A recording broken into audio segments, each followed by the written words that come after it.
when you look at some of the research that's been done and you recognize that all told, there's maybe 3 to 4% that a fiduciary, planning-based, evidence-based advisor is adding to that client relationship.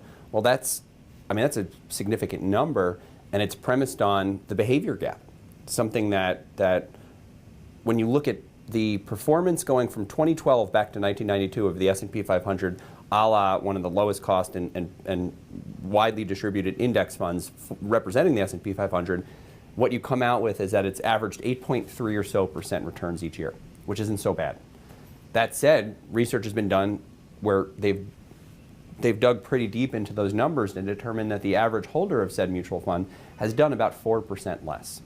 So that's a pretty problematic gap, and we like to quote Carl Richards and call that the behavior gap. That's this measurable amount of underperformance that average investor has produced over that time frame, and if you dig, and this has been done, digging into that data, you find that sure, there are a fair amount of people who underperform that index that are made up of people who needed to pull money out to make a first-time home purchase, to put a kid through college, to pay for a major medical expense.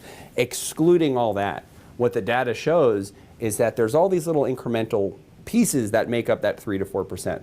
So that's tax planning, that's tax location, that's making sure that the mutual fund that's likely to have a higher tax drag on a portfolio is positioned in the IRA or the tax-deferred account versus the taxable account. So all these things make up tiny components of that 3 to 4%. The bulk of that 3 to 4%, 1.5% or 150 basis points, is truly derived from behavior management.